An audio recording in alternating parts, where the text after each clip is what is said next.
வணக்கம் ஸ்டூடெண்ட்ஸ். 2ஆம் இடை பருவத் தேர்வு 2022 6ஆம் வகுப்பு. ஸோ எக்ஸாம் போகிறதுக்கு முன்னாடி எப்போதும் நம்ம என்ன பண்ணுவோம், ஓல்டு கொஷின் பேப்பர் எடுத்து ரிவைஸ் பண்ணுவோம் இல்லையா? அதுக்காக தான் என்ன பண்ணியிருக்கேன் அப்படின்னா, இந்த கொஷின் பேப்பரை உங்களுக்காக அப்லோட் பண்ணியிருக்கேன். ஸோ எக்ஸாம் போகிறதுக்கு முன்னாடி ஒவ்வொரு கொஷினுக்கும் ஆன்சர் வந்து நீங்களே முதல்ல எழுதுங்க. எழுதுனதுக்கப்புறம் நீங்கள் எழுதின கொஷினுக்கான ஆன்சர்லாம் கரெக்டானு பாருங்கள், செக் பண்ணுங்கள். நம்ம படிச்சிருக்கிறதெல்லாம் முதல்ல வந்திருக்கா அப்படிங்கிறத செக் பண்ணி பாருங்கள். படிச்சிருந்தது வந்ததுன்னா ஓகே, படிக்காதது சப்போஸ் ஓல்டு கொஷின் பேப்பரில் வந்தது அப்படின்னா உங்களோட கைடு எடுத்து அந்த கொஷின் பேப்பருக்கான ஆன்சர் பார்த்து மனப்பாடம் பண்ணிவிட்டு போகணும். ஸோ இப்போ அப்படியே வரிசையாக பார்த்துட்டே வாங்க. 1 மார்க் கொஷின்ஸ் வந்து பார்த்திங்க அப்படின்னா 8 கொஷின் கேட்டிருக்காங்க, சூஸ் த பெஸ்ட் ஆன்சர் கொடுத்து. அடுத்தது பார்த்திங்க அப்படின்னா கோடிட்ட இடங்களை நிரப்புக, 2 கொஷின்ஸ் கொடுத்துருக்காங்க.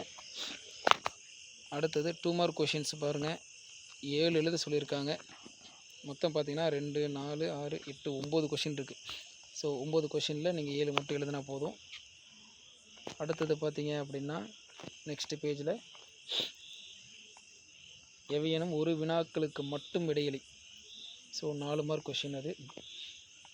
அடுத்தது பார்த்திங்க அப்படின்னா 5 to 10 பின்வரும் சொற்களை திருத்தி எழுதுக. தப்பான வேர்டு இருக்குது, அதை கரெக்டாக என்ன பண்ணணும் அப்படின்னா ஸ்பெல்லிங் எழுதணும். தென்றலுக்கான ஸ்பெல்லிங் என்ன, கண்டம்காக ஸ்பெல்லிங் என்ன, கரெக்டான ஸ்பெல்லிங் கரெக்டாக எழுதணும். ஆக்சுவலாக கலைச்சொல் எழுதுக. லைப்ரரியோடைய தமிழ் மீனிங் என்ன, எஜுகேஷனோட தமிழ் மீனிங் என்னன்னு எழுதணும். நெக்ஸ்ட்டு பார்த்திங்கன்னா சொற்றொடரில் அமைத்து எழுதுக. ஏட்டுக்கல்வி அப்படிங்கிறதுக்கு சென்டென்ஸ் எழுதணும், வகுப்பு அப்படிங்கிறதுக்கு சென்டென்ஸ் எழுதணும். அப்படியே வரிசையாக படித்து பாருங்கள். நெக்ஸ்ட்டு அடி மாறாமல் எழுதுக, கட்டுரை வடிவில் எழுதுக, விடையளி.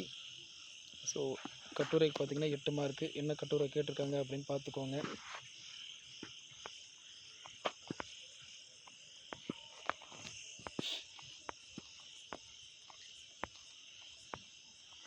எல்லா கொஷினையும் படித்து பாருங்கள். கொஷின்ஸ் எல்லாமே நமக்கு தெரியுதான்னு பாருங்கள்.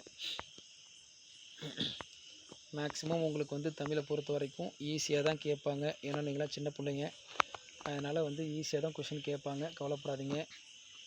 நல்லா தரவாக உட்காந்து படிச்சுட்டு போங்க. எதையும் மிஸ் பண்ணக்கூடாது எக்ஸாமில். எல்லா கொஷினுக்கும் முதல்ல ஆன்சர் எழுத கற்றுக்கணும்.